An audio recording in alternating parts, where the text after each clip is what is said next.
So I battled Joe Cutter. Welcome to my new series, Battle Rap Gone Wrong. Well, you ask a Pompey question, you get a Pompey answer. Shout out to Matt Guest for asking this one. This guy's in the discussions a lot. Great supporter. Appreciate you. Well, I haven't accomplished that much as a battler, honestly. But one thing I can say I've done is retired a 500,000 view battler. I realize it's a brag. It's not like I meant to. It's not like that's what I was trying to do. I barely discussed this at all. I haven't watched the footage. I just as soon forget this ever happened, but I knew one day I would tell the story. This is that day, the 2-year anniversary of it happening, and I will try and extract some kind of moral at the end so that there is some kind of point to all this senselessness. Exactly 2 years ago today, I flew to San Diego to battle Joe Cutter. It was my West Coast debut, which is an honor. I was also headlining, which, albeit on a small card, is an honor as well. It was on an upstart league called CRS, and Jay Vicious was the organizer of the event. He brought me out, so thank you very much for that.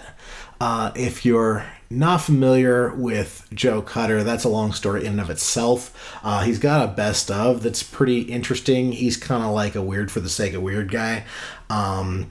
Check him out versus Tiger Ty. That I think is his last classic, which was many years before this. Also, he battled Carter Deems, and that's got Carter Deems in it, so check that out. He had battled on No Coast once before versus Diggy Splash. Apparently, there was some falling out after that. He'd never been back, and he'd taken numerous shots at us seemingly out of nowhere. I'd never really known that was what that was about. It wasn't something that I bothered checking into until I was booked to battle the guy. Say, like, by the way, why does he keep talking shit? Did we ban him? What happened? What I did eventually come to hear, I won't say no, but I'll say that I heard it, might have prevented me from taking the battle in the first place. But, I had already taken it. It's not like I was going to cancel. And I also felt, for better or worse, that I wanted to address it somehow. I don't believe in like an anything goes approach to battle rap, sort of your Caustic versus Jefferson Price things, albeit that was a kind of a magical moment. Most of the time that's tried, it's not really artful. It's not entertainment. I believe if you do personals, you ought to try to do them tastefully, and I tried to do that. I ran my material by several experienced battlers as well, not just on this particular angle that turned out to cause all the trouble that I'll get into in a little while, but also covering addiction. If you battle Joe Cutter, you've got to talk about addiction. So I tried to do that tastefully, constructively, with humor, but have some sort of substance to it. And everyone I talked to generally agreed that by our community standards, my approach was inbounds.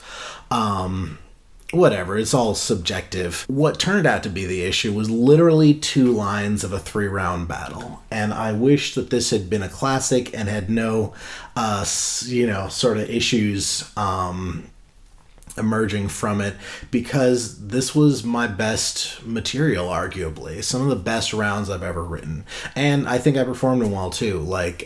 So I'd love to hear what you thought the favorite lines were. Even if you think you watched my battles, you probably haven't seen this one. We all pretended it didn't happen. But you're a worse chief strategist than Steve Bannon is. That's from this. You couldn't be Mr. Two-Time Everything, so you settled for two-timing everyone. Lots of little quotables I've heard said back that I barely remember saying. As I said, I have not watched this footage. Regardless, there was a great energy in the room all night, and then we watched the Conor McGregor-Mayweather fight, which happened to be that night as well. They had it on pay-per-view in the venue, and we had a great time watching that. That was great. But then after that was when we did like the last couple battles, and I was dead last. And so if you watch it, the crowd is a little dead at that point. They're not a bad crowd. They were a good crowd. It was just a long night, and we had already watched the boxing match and stuff. We're just sort of a little dazed. The moral of that story is don't put the headliner dead last, but damn it, I go when I'm told. I feel like what I wrote would have given him a run for his money on a good day. As it was completely one-sided. He spit the same bars several times. He wasn't very composed. He has some moments, but altogether, pretty terrible performance, I think. I will give him props on this. His defense game was great. Those instincts were well intact. At one point, like, an altercation breaks out, 10 feet behind me, and I turn around for a second and say, well, what the heck is going on? And he says, why aren't they respecting you? In this real snide way. And that's just brilliant. Whatever, then I finished my round because I knew my material.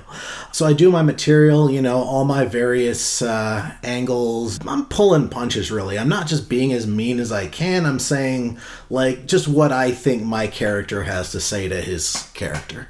That's kind of my approach to things. And the two lines that ended up causing trouble, I'll let you watch the footage, but basically I accuse him of stealing an undisclosed amount of money from an undisclosed person at an undisclosed place and time after an event. There was a rumor that had happened. There's some reason to believe it may have been true. Not like I saw it. Not like anyone's trying to go to court. Trivial amount anyway. But, I think reasonable enough that taken with whatever else you may know about this person's dealings might make you not want to fly the person across the country to hang out with you anymore. So that being the case, I dropped mention of that.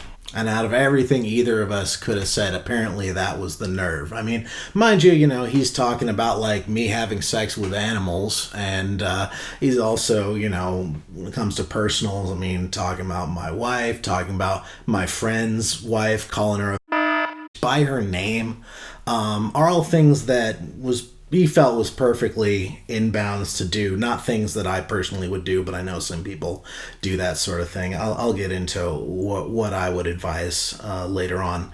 After the battle, he gets very upset, confrontational, vehemently denies the very vague thing that I had said. I remember he said, don't come to my hood, which, to me, means that it might technically be on site to this day. I have no idea. I have no immediate plans to visit his hood anyway, so I guess it doesn't really matter. But honestly, this is not a reaction I expected. I kind of thought it was just going to be like, oh, you got me. Yeah, 4 years ago I did or didn't do some fuck shit. But he's really fucking pissed off, and I think the reason is that it struck a particular insecurity of his was that he is continuously getting blackballed from everywhere that he wants to battle, mostly on the West Coast. And now I'm part of this conspiracy of everyone who's out to get him. I don't know.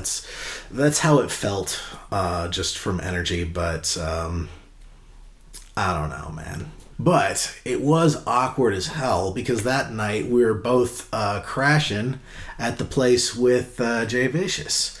And as we're going back there in separate vehicles, I figured, well, shit is going to stay awkward.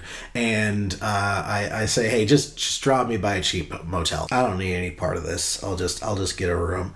But I'm their guest. They don't want to leave me in the lurch. They're not having it. They're like, yeah, it'll be fine. Let's go back. Let's figure it out. It'll crash. It'll be nothing. We're there, and he's still really, really upset. I say, look, this is something that, maybe you were never confronted with it. I'm doing that now. You've got the opportunity to say, no, this isn't true now, as I said it. And if you don't like that it's in footage, I don't really care whether it is or not. We can cut it from the footage if you want. He's not looking to resolve the situation. He's not having it. Doesn't even want to be in the house with me. Won't even come back in the house all night.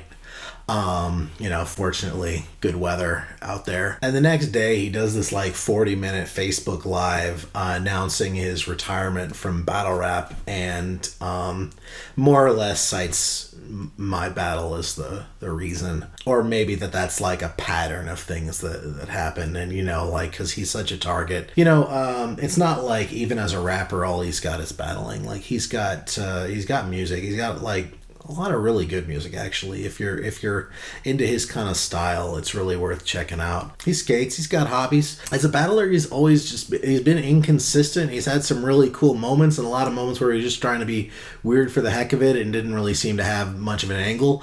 But still, like, very clever writer, and someone I'd really been looking forward to seeing. So the double whammy of not, he did terribly in our battle, and also it was his last battle. That kind of sucks for everyone. It would have been great if he'd gone out on a good note. If he'd had an actual retirement performance and put on and sort of left on good terms. So there's a weird situation. But that said, it's not like he should still be battling. Like, I don't think anyone who gets that volatile as a result of that, like, I don't think they should be battling. It's not worth it for anyone, least of all them. So, in this senseless universe, what have we learned? One point I want to make is message is powerful in battle rap. People don't always utilize this. I do. I almost always try to have some sort of message, and often it stems from, even if I'm on totally friendly terms with the person, some sort of issue I have with what I think they stand for, or the choices they made. Because even your best friend, sometimes even especially your best friend, I battled Kelly, is someone you still have some kind of point of disagreement with that you can really get into. And I think that's an opportunity to really communicate your fucking life philosophy on a stage in a way that can be related to. One of my best examples of this was versus 3PFD, poking fun at religion, but I zoom out and I think there's some substance in what I say too. It's not just tearing something down. I'm building some ideas there.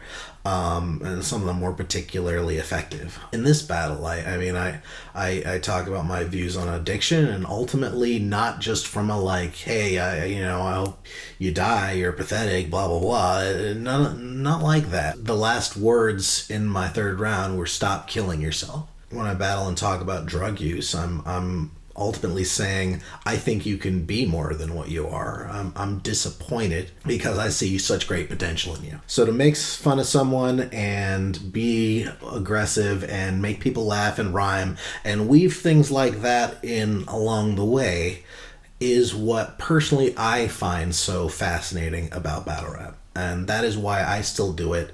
For the 36 people that still care that I do, thank you so much. Hope you like the next one. So moral 2 here. Outside certain boundaries, I don't think personals are entertainment. Even though I'm angle heavy, even though I like personals to the extent that they relate to someone's public persona that you're tearing down, I don't think that you should reveal information in a way that could foreseeably hurt anyone. And I don't think you should be battling the people who didn't sign up to battle in front of you. I don't think, you should mention identifiably by name people that you've got good reason to believe don't want to be brought into this. People's children's names, people's wife's names, various issues there. Like, I won't mention someone's significant other in a battle unless I am doing it positively somehow. I'll even try to have a conversation with opponents after we confirm as I'm writing and say, hey, by the way, is anything off limits? I suggest everyone does this. Like, there's nothing binding the two of you to follow this, I guess, but for the most part, people do. And I think it's just good to know, like, people will say something like, yeah, I don't want anyone mentioning my kids. Other people will be like, I don't really give a crap if anyone mentions my kids. And it may not be because they'll get upset. It may be someone close to them, like will get really upset if they get mentioned, because this is not something they're wanting to be in the spotlight of.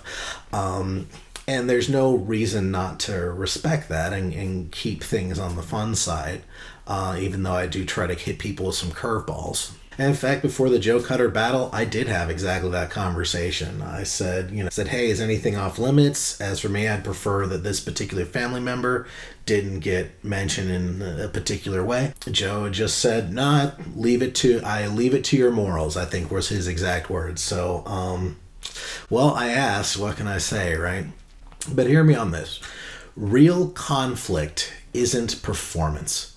If I have legit issues with someone, I don't sign up to battle them. I don't mention their name in public more often than not. If it couldn't be resolved between me and them, it'll only get harder to resolve in the open. Where the passage of time might have healed it before, now it's gotten all tied up in some extra shit. And I did what I felt at the time was my best to adhere to this principle, but I did tempt fate a little versus someone I didn't know well, who has generally appeared to be unstable. So I got what I got. The fact that in the other 30 battles I've done, I've remained on perfectly good terms with every one of those people, even with my angle-driven style, I guess is a good sign that the system generally works. All right, guys, let me know how you want Battle Rap to go wrong next week. Until then, you don't tug on Superman's cape, you don't spit into the wind, you don't give Twerk a deposit, and don't battle Joe Cutter. Place bets, make your best tactical maneuvers. I'ma have to introduce you. It's the battle of producers that be taxing your medulla while relaxing with the hookah. Got the baddest of combatants turning laughter and fusion. I'm a Rubik's Cube fitted with all cubics of code.